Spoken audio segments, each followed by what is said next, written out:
Yaman din lamang na napag-uusapan natin ang tungkol sa pinag-aagawang teritoryo. Alam mo ba na may isang matandang mapa ang Pilipinas na nagpapatunay na sa atin talaga ang ilan sa mga inaangking teritoryo ng bansang China? Ito Hala. So ayun, China, manood kayo ha. I-translate natin. Yun.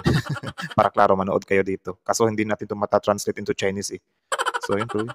ay ang may tuturing na pinakamatandang mapa sa Pilipinas na nilikha pa noong 1734. Tagal na. Hala, nag-YouTube ka. Siguro ay wala kang kasama. Like, subscribe kung need mo ng kasama. It's Francis. Pala, tara. So kumustas mga idolos? So ayun, siguro naman ay isa ka din sa umay na sa bangayan ng Pilipinas at China, no? Kasi sobrang nakakaano na rin. Ang tagal matapos. Lagi silang nagkakaroon ng mga meeting or whatsoever pero hindi pa rin matapos-tapos. So ewan ko ba kung bakit sobrang tigas nitong China, men. So ayun, meron tayong nakitang video na meron itong thumbnail na pinakamatandang mapa ng Pilipinas, ang mapa na magpapaiyak sa China. So ayun, kung makikita nyo sa larawan, men, sobrang solid niya. Bale, ito daw yung magpapatunay na sa atin nga yung pilit na inaagaw ng China. So ayun, tingnan natin kung ano ang nakapaloob sa bidyong ito. Mula ito kay Kasaysayan Pinoy. So ayun, subscribe nyo yan, Kasaysayan Pinoy, kasi solid din ang mga content na pinaggagawa niyan. Meron itong pamagat na sa wakas ang sinaunang mapa ng Pilipinas na magpapatunay sa ating mga nasasakupan. Iyak ang China.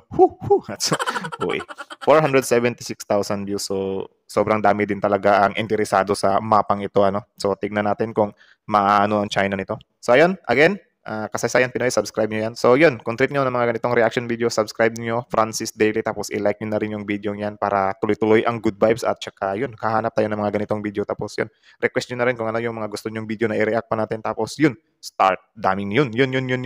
Simulan na natin. Aralan natin sa mga eskwelahan ng mga mapa. Ulit. Pinag-aaralan natin sa mga eskwelahan ng mga mapa. Yun. Ilan pa nga sa makikita nating lugar dito ay minsang kabilang pa sa ating mga travel Tama. goals. Pero ang hamak na mapa, pinagmumulan din ng kontrobersiya sa kasaysayan. Kagaya na lamang ng sa pag-aagawan ng teritoryo na ang nagiging batayan ng marami ay ang mapa. Ito ang pinakamatibay na pinanghahawakan ng marami bilang katibayan ng kanilang mga nasasakupan. Grabe, no? So, grabe din pala yung ano ng mapa. Ngayon ko lang din siya napagtanto na yun din pala yung basihan ano ng mga tawag dyan. Nasasakupan ba yan? Or malaking sandata din pala yan para masabi na sa kanila yung lupain yan or whatsoever. So, again, kailan ko kaya makukuha ang mapa ng puso? Corny. Tuloy. Gaya na lamang ng pag-anggi ng China sa ilan nating mga teritoryo at pinipilit nilang ito ay parte ng kanilang Tama. nasasakupan. Pero isang mapa ang magpapatunay na ang inaangkin nilang teritoryo ay sa atin. Teka lang ha, matingnan nga natin ang mapa. So, ito pala yung sinaunang mapa, no? Kung titignan nyo, merong mga lugar-lugar dito na hindi na natin makikita sa mapa natin ngayon. Di ba? Kita nyo yan? Okay, tuloy. Ang mapang ito ay tinaguri ang ina ng lahat ng mapa ng Pilipinas Okay. na naiguhit daan-daang taon na ang May ina nakakalipas. pala. Atin ang tunghayan ang makasaysayang Murillo Velarde map na magpapatunay Ang Murillo Villarde map, mother of all maps. Damn, meron palang ganun. Ngayon ko lang ito nalaman, na atin ang inaangking teritoryo ng China. History, mystery, documentary, educational, history. Isang paalala, ang video Yun. na ito ay ayon lamang sa aking sariling pananaliksik. So, disclaimer to Disclaimer to sa mga magsasabi dyan na ano. Baka kasi ano yun naman yung mga sasabihin nyo. Disclaimer to.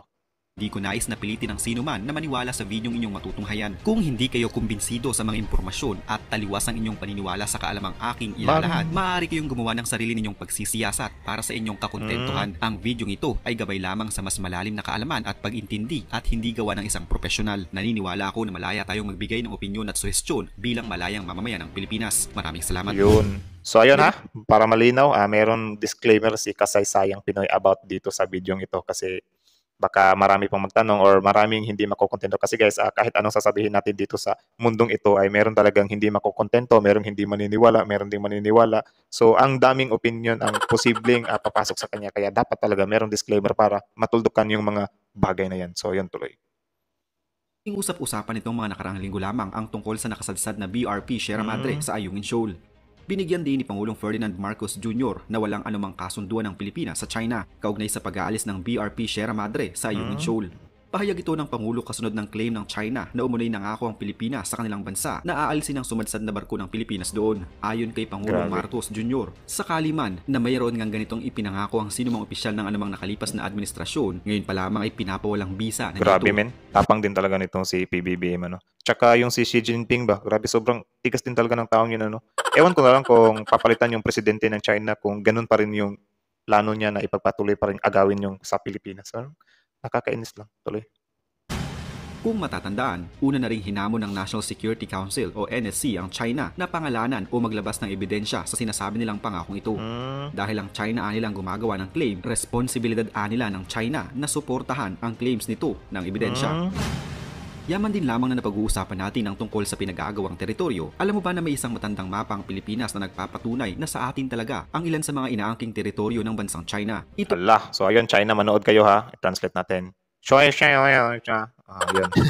Para klaro, manood kayo dito. Kaso hindi natin ito mata-translate into Chinese eh. So yun tuloy. ito yung may tuturing na pinakamatandang mapa sa Pilipinas na nilikha pa noong 1734. Tagal na. Ang Murillo Velarde map ay hango sa pangalan ng isang paring Jesuita na si Padre Pedro Murillo Velarde. Ang Karta Hydrographica, Iconographica sa las Islas Filipinas, Manila 1734 o ang 1734 Murillo Velarde map ay nabili ng isang businessman na si Mel Velarde sa isang auction sa halagang 12 million pesos at idinonate sa pamahalaan. Oh, grabe yun men, 12 million pesos. So that time, sobrang laki na ng value nun. Tapos idinonate niya sa pamahalaan. Meron talagang mga ganyang tao na sobrang makabayan. Tuloy. Malinaw na makikita sa mapang ito na kabilang sa Pilipinas ang Panatag Shoal o Scarborough Shoal na ang dating pangalan nito ay Panakot. Grabe min, Panakot. Oh, meron talaga min oh. Grabe. Sa atin talaga min. Tsaka isa din sa nakakaasar sa China no. Sobrang nakakaano lang kasi bakit nila pilit na kinukuha yung parting yan eh halatado naman na mas malapit siya sa Pilipinas, di ba? So wala lang, parang intention lang talaga nila na mambully. Porkit ba maliit lang tayo na bansa, di ba? So yun yung nakakaasar tuloy. Ang naturang teritoryo ay hindi makikita sa kahit anong sinaunang mapa ng bansang China. Ang mapa de las Islas Filipinas o mapa ng mga isla ng Pilipinas na nilikha ni Padre Murillo at inilimbag noong 1734 ang itinuturing na ina ng mga mapa ng Pilipinas at pinakatanyag na mapa na naglalarawan sa bansa. Noong 1732, inatasan ni Gobernador General Fernando Valles Tamon ang Jesuitang pari na si Murillo na gumawa ng isang mapa ng kapuluang Pilipinas. Grabe no? So meron palang tawag dyan, naguhit siya. So ayun, sobrang challenging din ng paggawa ng mapa noon ano? Kasi parang lalakbayin pa ata nila kasi wala pa namang satellite dati. So ayun, sobrang challenging lang nun. Tuloy. Iniukit ito ni Nicolas de la Cruz Bagay na inilarawan sa ilalim ng mapa bilang Indio Tagalog o Katutubong Tagalog at isang maestrong manlilimbag, mahusay na taga-ukit at tapat na kaibigan. Teka lang. Ito na yung medyo clear version. No? Tsaka tsaka yung detailed niya, hindi siya gaanong detalyado gaya ngayon. No? Yung mga nakikita natin na mga mapa ng Pilipinas. So parang ito talaga yung pinaka-original. Mother nga, di ba malamang? Guhit ng isa pang Pilipino, si Francisco Suarez, ang 12 munting dibuho na naglalarawan ng mga eksena sa bansa. Inilimbag ang isang mas malit na bersyon ng mapa noong 1744 at inilathala sa kasaysayan ng probinsyang Jesuita ni Murillo noong 1749 na wala ang mga plate ng mapa sa panahon ng pananakop ng mga Ingles sa Maynila noong 1762 hanggang 1764. Noong 1934, sa isang monograph na gumugunita sa ika-200 taon pa, itinala ni Padre Miguel Selga ang 125 mahalagang isla na makikita sa mapa. Naamiss ako masyado sa mapa eh. Kaso di ko maabutan. Nitong 2012, naibalik ang mapa ni Velarde sa kamalayan ng sambayanan dahil sa alitan ng Pilipinas at China sa Panatag Shoal o Scarborough Shoal. Sa Panatag Shoal o Teka lang, umulan. Gagi.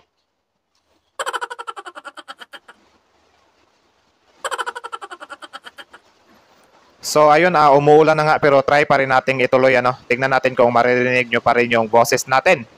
Tuloy.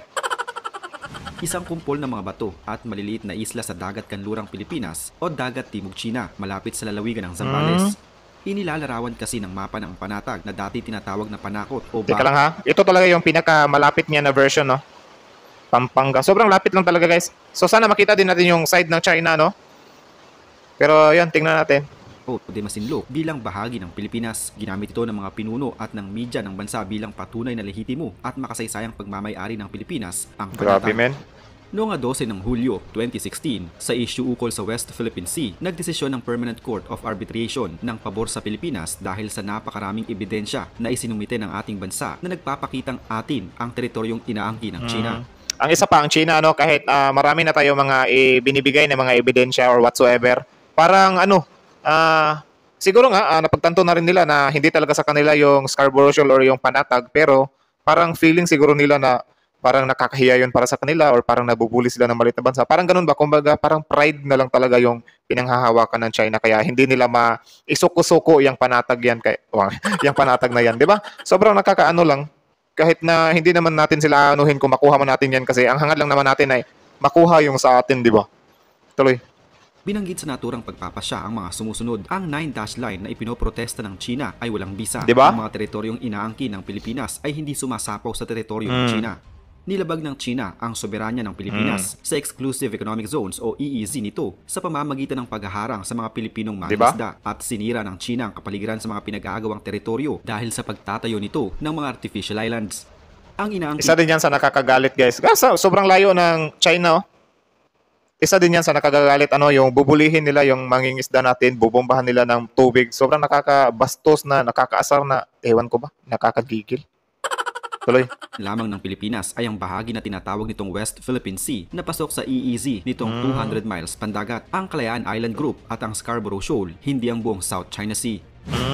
Ang 1734 Velarde Bagay Map na tinaguriang Mother of All Philippine Maps ang isa sa mga ebidensyang ginamit ng Pilipinas upang maipanalo ang kaso. Nakalagay sa mapa na ito na ang Spratlys na ang tawag ay Los Bajos de Paragua sa mapa at Paragua ang dating pangalan ng Palawan at ang Scarborough Shoal na ang tawag ay Panakot sa mapa ay sakop ng ating teritoryo.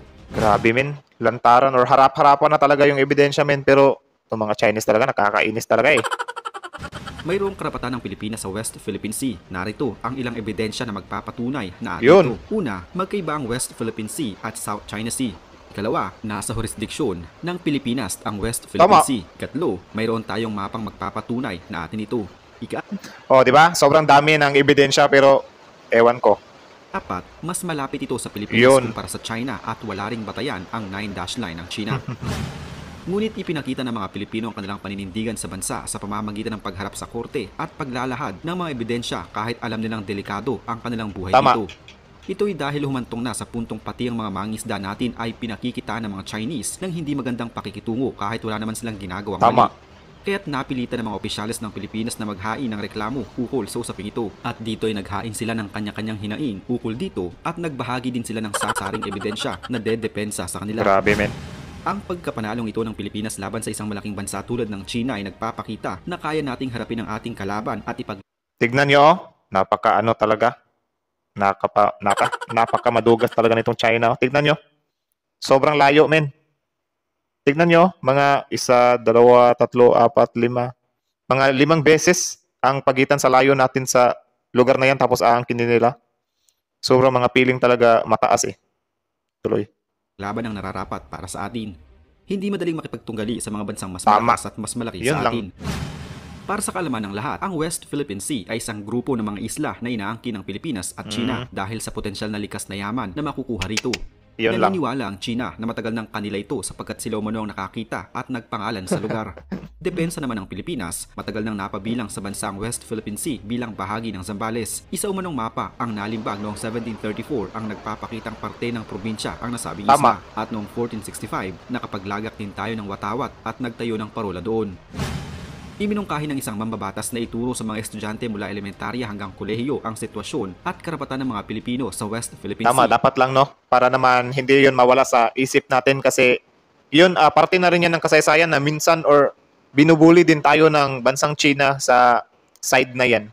So ayun, tuloy.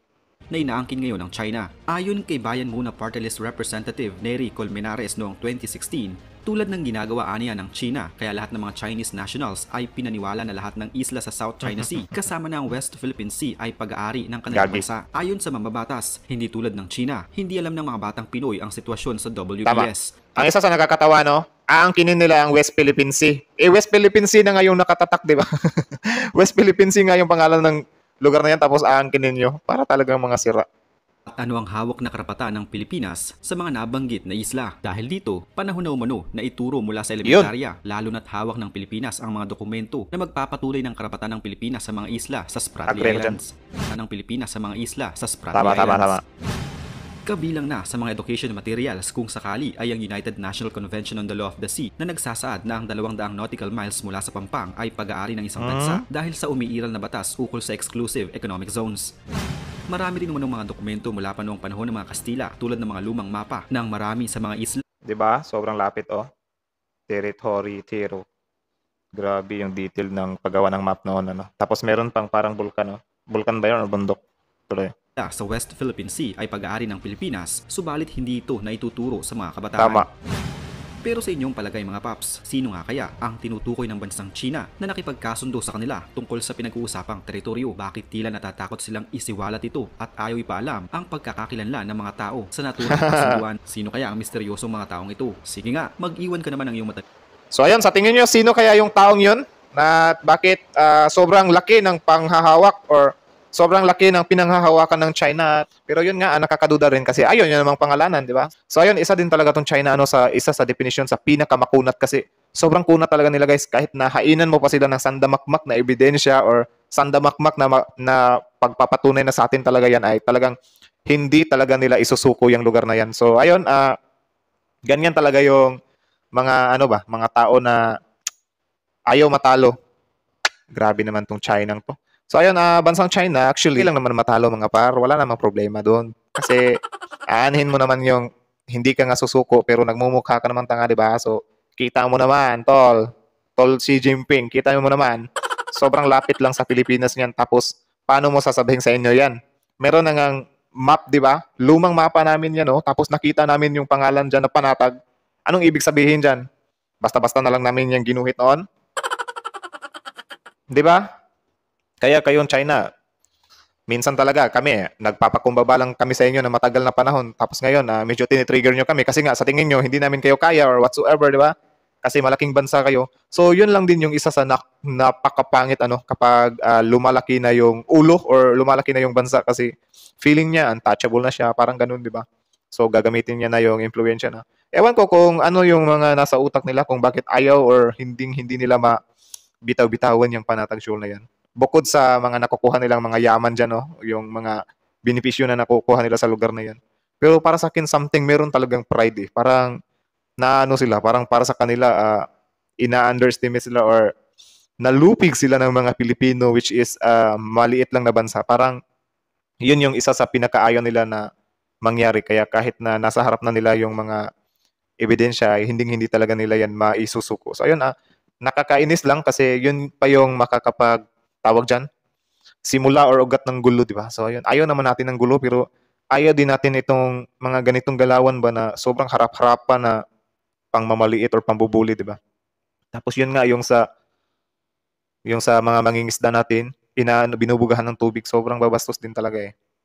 Kahit na meron ng marami na tayong nagawang, tawag dyan, pag-uusap, pero ayaw pa rin, hindi pa rin tumitigil sa panghaharas dito sa ating mga mangingisda, di ba? So, yun lang, na nakakainis lang, nakakaasar lang. Kasi, yun, nakakaasar lang. Sana nga, so ayun, sa tingin nyo nga, sabi ni Kasaysayan Pinoy, sino kaya itong tao na to na pinanghahawakan nila na parang may kasunduan nga daw sila at bakit ayaw nilang i-mention. Tapos yun, ano ang masasabi nyo dito sa lumang mapa natin na doon na mismo, nakalagay na mismo na sa atin nga yung panatag, di ba? So, yun lang. So, yun, comment nyo yan sa baba para malaman din natin. So, hanggang dito na lang. Subscribe nyo. Kasaysayan Pinoy. Kasi astig din. Nagustuhan ko yung way na pag narit niya guys. Sobrang ganda ng boses niya. Tapos, yun. Sobrang solid din ng mga content niya about dito sa Pilipinas nga, di ba? So, mga kaalaman dito sa Pilipinas. Sobrang solid nun. Para naman meron ka rin konting kaalaman dito sa Pilipinas, di ba? Hindi yung puro ka na lang mga fandom na mga pinanonood mo. Dapat ikaw sa kabataan or kung kabataan ka man ngayon, dapat meron ka ring alam dito sa ating bansang Pilipinas, di ba? Gaya ng China, grabe yung nila. So, ayun, hanggang dito na lang. Subscribe nyo Francis Daily para sa mga iba pang talakayan or mga reaction video na gaya nito. So, ayun, hanggang dito na lang. Subscribe Francis Daily.